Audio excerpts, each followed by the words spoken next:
할렐루야. 네. 제가 어릴 적만 하더라도 이제 동네 친구네 집에 놀러 가서 놀다 오는 일들이 흔했습니다. 특히 저는 이제 카센터 하는 수찬이라고 하는 친구네 집에 자주 놀러 갔었는데, 되게 그 집에는 되게 신기한 것들도 많았지만 그 집에 놀러 갔던 진짜 이유는 그 옛날에 그 게임기 아시나요? TV 연결해가지고 이렇게 막 하는 그 게임기가 있었기 때문입니다. 그 당시에는 뭐 컴퓨터 이런 것도 별로 없었던 시절이어서 그 게임기를 가지고 있는 친구가 그 동네 짱이에요. 그래서 하루 종일 그 수찬이라고 하는 그 친구네 집에 놀러 가서 눌러 앉아가지고 그 비디오 게임 그거를 하면서 놀다가 저녁 먹기 전쯤에 한 그쯤 돼서 집에 돌아가곤 했었던 것 같습니다. 뭐 어쩔 때는 뭐 저녁 먹고 또 간 적도 있었고. 아무튼 뭐 이렇게 시간이 좀 흘러서 이제 무려 한 초등학교 2학년 아니면 3학년쯤 되어서 이제 개학하는 날이었습니다.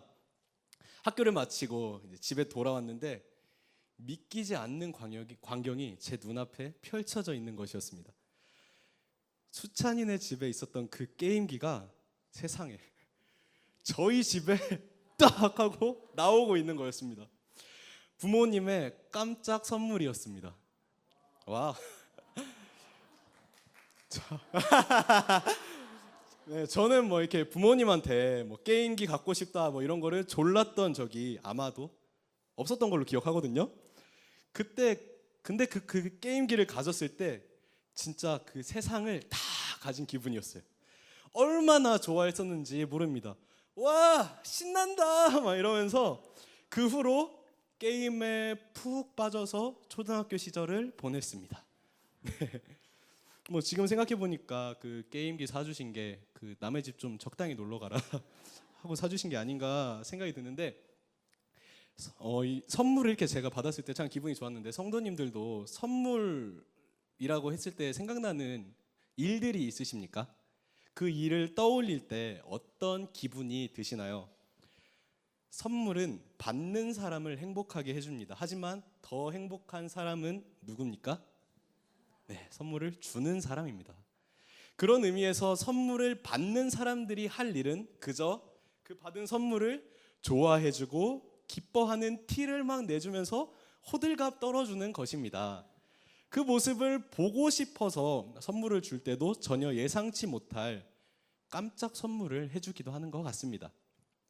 오늘 우리에게 주어진 예수 그리스도의 은혜 역시 선물입니다. 할렐루야. 주님이 주신 선물로 인해서 행복을 누리고 계십니까? 그럼 우리보다 더 행복한 분은 누구실까요? 이 선물을 우리에게 주신 분입니다. 그런 의미에서 선물을 받는 우리가 할 일은 그저 받은 선물로 인해서 기뻐하는 것입니다.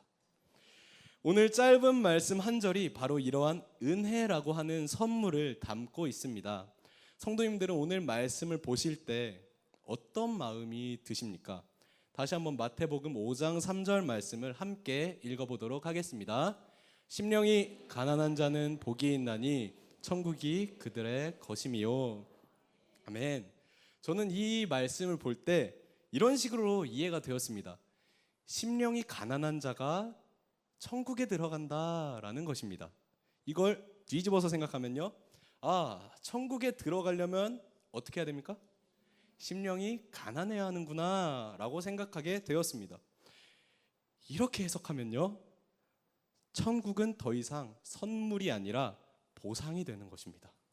우리가 천국에 들어가기 위해서 의도적으로 가난해짐으로써 받게 되는 보상이라는 것입니다.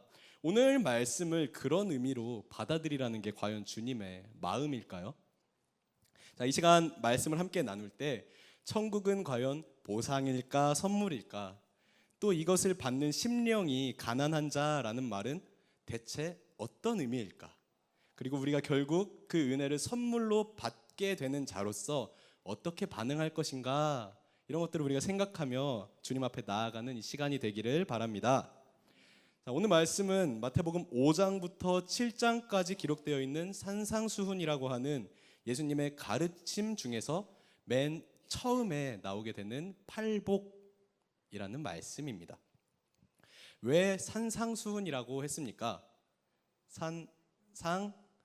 산상수훈, 말 그대로 산 위의 가르침입니다.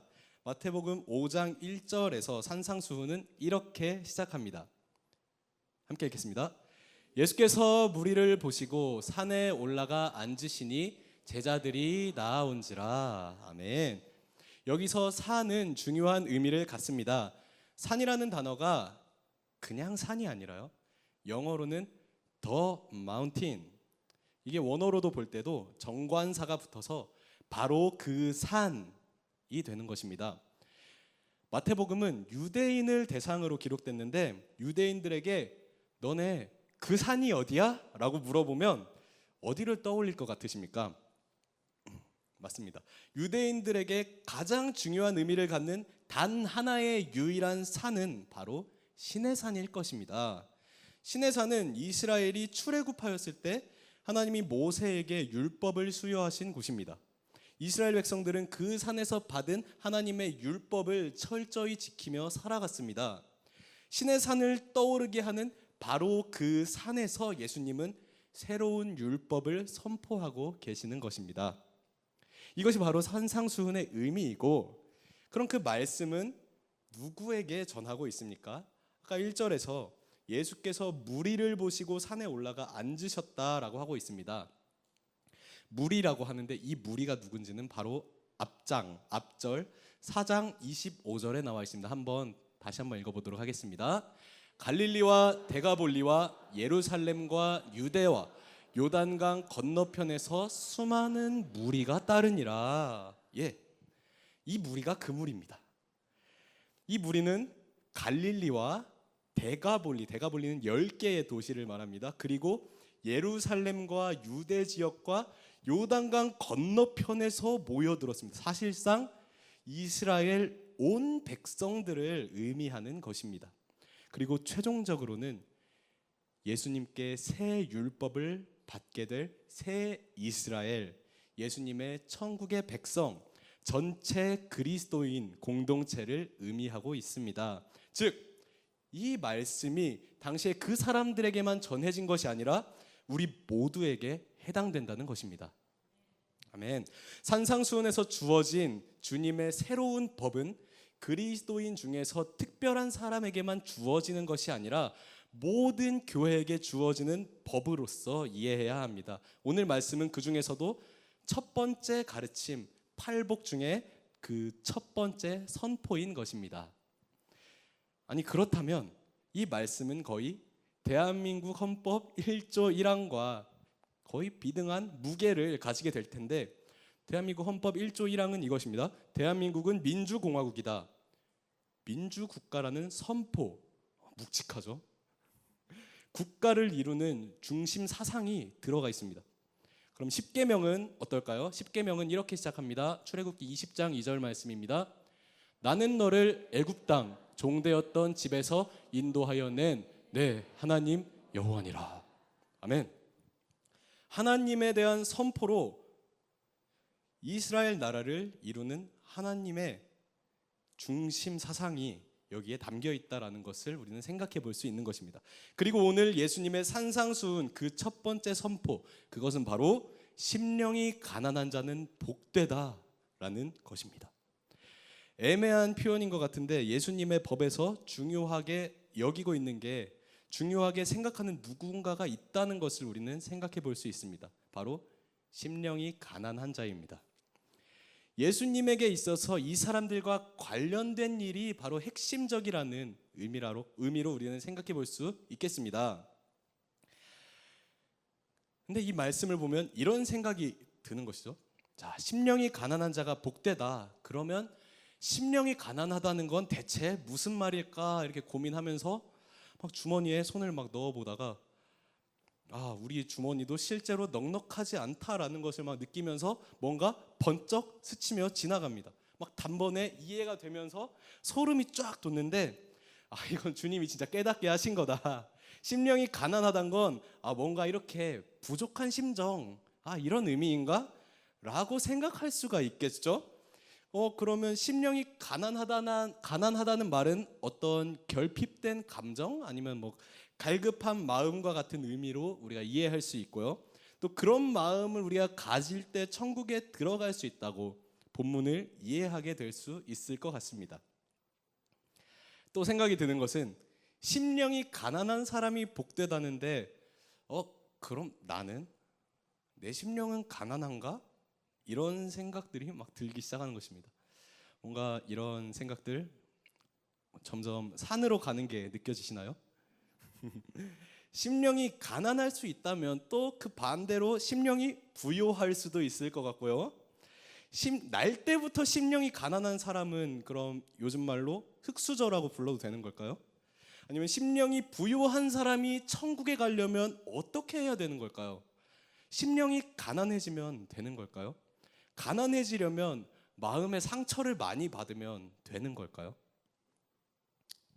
본문을 살펴볼 텐데 말씀이 짧으니까 이해를 위해서 원어를 한번 직역해 보도록 하겠습니다. 놀라지 마시기 바랍니다. 예수님의 산상수훈 제1조 1항입니다. 복되도다 이 영적 거지들아, 그건 바로 하늘의 나라가 그들의 것이기 때문이다. 원래 심령이 가난한 자인데 예수님이 주목하시는 그 가난한 자가 어느 정도로 못 가진 사람인지 좀 더 피부에 와닿도록 표현하려고 해봤습니다.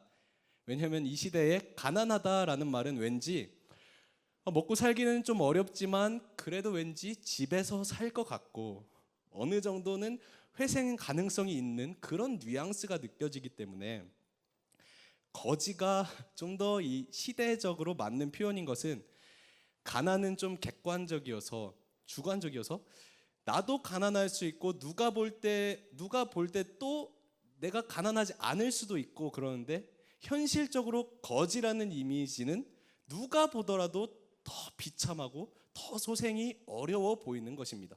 그리고 주님이 주목하고 있는 그 사람들이 바로 이러한 심령에 처해 있는 사람들인 것입니다. 주님이 이스라엘 백성들에게 심령이 가난한 자, 영적 거지라고 말씀하실 때 이스라엘 사람들이 구약의 근거에서 생각하는 거지의 기준이 있었습니다. 그 기준은 세 가지였습니다. 빚진 자, 빚으로 기업을 판 자, 빚으로 노예가 된 자였습니다. 기업을 팔아버린 사람은 그가 상속받을 땅을 1도 못 챙기고 싹 다 잃어버린 것입니다. 노예가 되었다는 것은 거기다가 자기 몸까지 잃어버린 것입니다. 아무것도 갖지 못하고 모조리 빼앗겨 버려서 소생이 전혀 불가능한 상태, 이게 이스라엘 사람들이 체감했던 거지의 상태였습니다. 거지들이 진정으로 바라고 소망하는 것, 이들에게 기쁜 소식은 무엇일까요? 결국 그 빚을 탕감하고 잃었던 기업, 그 상속을 돌려받고 노예 상태에서 노여 자유를 얻는 것입니다. 하지만 그러한 구제가 그들의 힘으로는 불가능했기 때문에 면제년이나 희년이 도래할 때 또는 친족 중에 기업 물을 자가 나타나서 대신 그 빚을 탕감해 줄 때에나 그 일이 이루어질 수 있었던 것입니다. 이런 배경 속에서 주님은 영적 거지가 복되다라고 하셨는데 영적 거지들도 마찬가지로 세 가지 기준이 있는 것이죠. 영적으로 빚진 자여야 되고요, 영적으로 노예된 자여야 되고 영적으로 기업, 상속을 잃은 자여야 합니다. 계속해서 강조하고 있는 것은 이 거지의 상태는 가지지 못했을 뿐 아니라 완전히 빼앗겨 버려서 소생할 수 없다는 것입니다. 이러한 상태에 있는 것을 전통적으로 말할 때 전적 부패다, 전적 타락이다라고 부릅니다. 소생 불가죠. 구제 불능인 것입니다. 심령이 가난하다라는 말은 어떠한 결핍의 상태도 아니고 메마른 마음이나 갈급한 마음도 아닙니다. 영적으로 하나님께 갚을 수 없는 빚을 진 죄인, 사탄에게 노예가 되어서 자유를 잃어버린 자, 영적인 기업, 천국의 상속권을 잃어버린 자, 이런 것들을 회복하기 위해서 아무리 발버둥 쳐도 자기의 힘으로는 이미 전적으로 부패하고 전적으로 타락하여 아무것도 해낼 수 없는, 정말 아무런 능력 없는, 아무런 자격도 없는 자가 바로 심령이 가난한 자입니다. 이해가 되셨습니까? 지금 내 마음 상태가 어떤지, 성품이 어떤지, 뭐 넉넉하고 좋으면 심령이 부요하고 반대로 마음이 막 힘들고 괴로울 때, 무언가 막 받아주기도 어려울 때는 심령이 가난하고 뭐 그런 개념이 아니었습니다. 심령이 가난한 자는 바로 죄인을 말하는 것입니다. 세상에 죄가 들어오게 되었을 때 우리는 하나님께 상속받은 의를 잃어버렸고요, 하나님의 형상을 잃어버렸습니다. 죄에 사로잡히게 되었습니다. 사탄에게 노예가 되어 죄를 지을 수밖에 없고 죄를 안 지을 수 없는 상태에 빠져서 선을 아무리 쌓아도 내 안에 가득한 죄를, 그 악을 조금도 감하지 못하는 그런 전적 무능의 상태에 있는 그런 죄인을 말하는 것입니다. 그런데 사실 우리가 이런 상태에 있었던 것이죠. 우리가 어떤 노력을 하지 않아도 우리의 심령은 가난 그 자체이고 단 한 번도 부요해 본 적이 없으며 구제되기 위해 어떠한 노력조차 할 수 없는 그런 무능한 존재였다는 것입니다. 천국 가기 위해, 구원받기 위해 우리가 어떠한 노력을 할 수 있을까요? 전혀 없습니다. 우리의 심령은 가난을 넘어 모조리 잃어버렸고 모든 것을 빼앗겼고 이것을 되찾기 위해 할 수 있는 일이 아무것도 없습니다. 예수님은 이 말씀에서 그런 우리를 주목하고 계신 것입니다. 오늘 말씀은 단도직입적으로 주어집니다. 영적으로 하나님께 빚진 죄인, 사탄에게 노예가 되어 있는 자, 영적인 기업을 잃어버린 자, 이런 아무 능력도 없는 자들에게 그런 너희가 복되다라는 말도 안 되는 말씀을 하고 계시는 것입니다. 그 복은 말도 안 되게 천국입니다. 우리는 어마어마한 빚을 진 자들인데 천국이란 절대 받을 수 없는 것인데, 이런 선포, 사탄에게 노예가 되어 죄에 빠진 우리에게, 하나님 나라의 상속을 완전히 잃어버린 우리에게 이러한 빚탕감, 이것은 엄청난 의미인 것입니다. 그 산 위에서 예수님의 첫 번째 선포가 너무 갑작스럽고 단도직입적인데 그 의미조차 너무 말이 안 돼서 제 힘으로는 어떻게 설명하기가 어려운 것입니다. 그래서 찬양도 그 사랑이 놀랍다, 그 사랑이 크다, 어마하다, 이런 말 외에는 그 사랑을 설명하지 못하지 않습니까? 산상수훈이라는 게 구약 시대의 모세를 통해 주어진 하나님의 율법을 갱신하는 건데, 아무리 그래도 율법인데, 아무리 예수님이라고 해도 그렇지, 어떻게 그 율법 첫 구절이 심령이 가난한 자는 복이 있나니 천국이 그들의 것이다 라고 이렇게 은혜로 훅 들어와도 되냐는 것입니다. 이해할 수 없습니다. 노예들은 빚을 탕감받을 때 비로소 해방되어 자유를 찾게 되고 바로 그게 기쁜 소식이고, 그 예수님은 이스라엘 백성들로 대변되는 그 새 이스라엘 백성, 천국 공동체, 비록 그 자리에 함께 있지 못했지만 그 말씀을 함께 듣고 있는 우리에게도 예상하지 못한 은혜로 구원을 선포하신 것입니다. 산상수훈의 팔복 그 첫 번째 말씀, 예수님의 헌법 제1조 1항은 죄인을 구원하시는 은혜인 것입니다. 이 일을 직접 이루시기 위해 예수님이 오셨죠. 우리 빚을 탕감해 주기 위해, 인간의 죄값을 대신 치르기 위해 죄 없으신 하나님이 인간의 몸을 입고 세상에 오셔서 우리를 대신해서 십자가에 달리셔서 그 피를 쏟으셨습니다. 예수님이 우리를 이렇게 사랑하십니다. 아무것도 할 수 없는 심령이 가난한 자들인데 예수님이 우리의 진짜 주인이시잖아요. 왕이신 하나님이신데 그런 주님이 우리를 주목하여 주시고 그런 우리에게 빚탕감을 선포해 주시고 우리를 도로 되찾으시기 위해, 빚을 탕감하시기 위해 자기 목숨을 내어주셨습니다.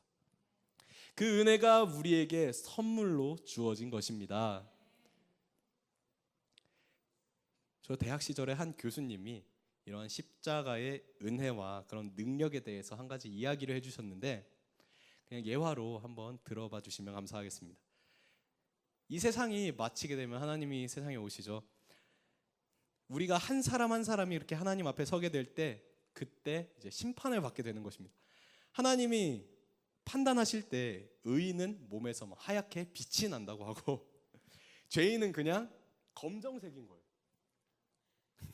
그걸 보고 이제 하나님이 하얗면 천국을 보내고 뭐 검정이면 지옥을 보낸다는 거예요. 근데 하나님 앞에 서기 전에 이제 제 모습을 막 보는 거예요. 검정? 검정? 검정밖에 없는 그런 모습을 보면서 살면서 그렇게 지었던 죄들이 막 후회되는데 이젠 너무 늦어버린 거죠. 이렇게 한 사람 한 사람 심판받고 이제 제 차례가 된 거예요.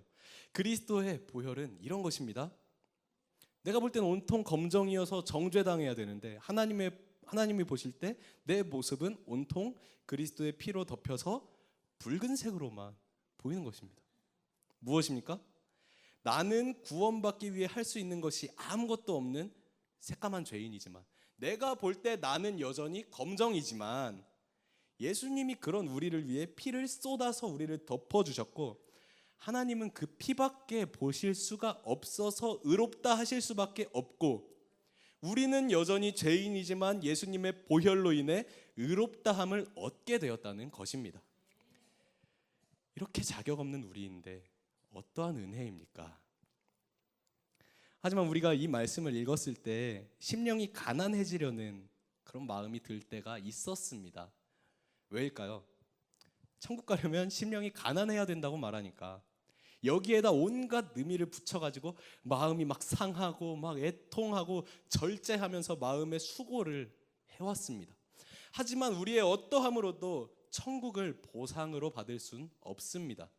우리는 그럴 능력도 없고 그럴 자격도 없는 자들이었기 때문입니다. 천국은 우리가 가난에 처하려고 노력해서 주어진 것이 아닙니다. 그러면 공로를 세울 거예요. 보상을 찾게 될 것입니다. 가난함에도 불구하고 천국을 주셨기 때문에 은혜인 것입니다.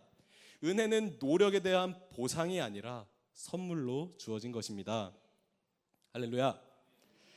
그러면 이 은혜를 선물로 받는 자로서 우리는 어떻게 반응해야 하는 것일까요? 초등학교 2학년 때 성직 어린이가 부모님에게 비디오 게임을 선물 받았을 때 한없는 기쁨을 드러내었고 그 후로 이 아이는 날마다 비디오 게임에 빠져 살았습니다. 초등학교 5학년 때 성직 어린이가 부모님께 컴퓨터를 선물 받았을 때 세상을 다 가진 것 같은 기쁨이 있었고 그 후로 이 아이는 날마다 컴퓨터에 빠져 살았습니다. 고등학교 2학년 때 성직 학생이 부모님께 핸드폰을 처음 선물 받았을 때 부모님께 마음에서 우러나는 진정한 감사를 드렸고 그 후로 이 친구는 날마다 핸드폰에 빠져 살았습니다. 근데 이 모습이 어쩌면 천국을 선물로 받은 사람의 합당한 자세가 아닐까요?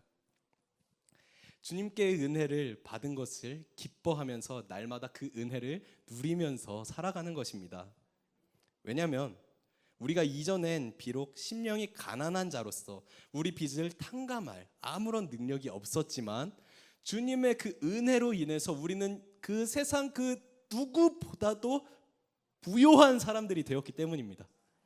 우리는 예수 그리스도로 인해서 신분이 바뀌었고 소속도 바뀌었습니다. 이제는 더 이상 사탄의 노예가 아니며 더 이상 하나님의 상속을 잃은 사람이 아닙니다. 우리는 죄와 사망의 법으로부터 해방되어 자유를 얻었으며 하나님 나라의 시민권을 되찾았습니다. 우리가 잊지 말아야 할 것은 나는 예수 그리스도의 사람이다 라는 것입니다. 그 이해할 수 없는 놀라운 은혜가 우리에게 주어졌다는 사실에 감사와 기쁨을 회복하여 날마다 그 은혜 안에서 살아가길 원합니다. 그런 삶의 방향이 바로 주님이 원하시고 바라시는 진정한 팔복의 삶이라는 것을 기억하시면서 주님께 받은 은혜를 기억하고 누리며 살아갈 때 주님이 허락하신 복이 우리 삶에 채워지게 될 줄을 믿습니다. 그런 우리 신광교회가 되기를 간절히 소망합니다. 기도하시겠습니다.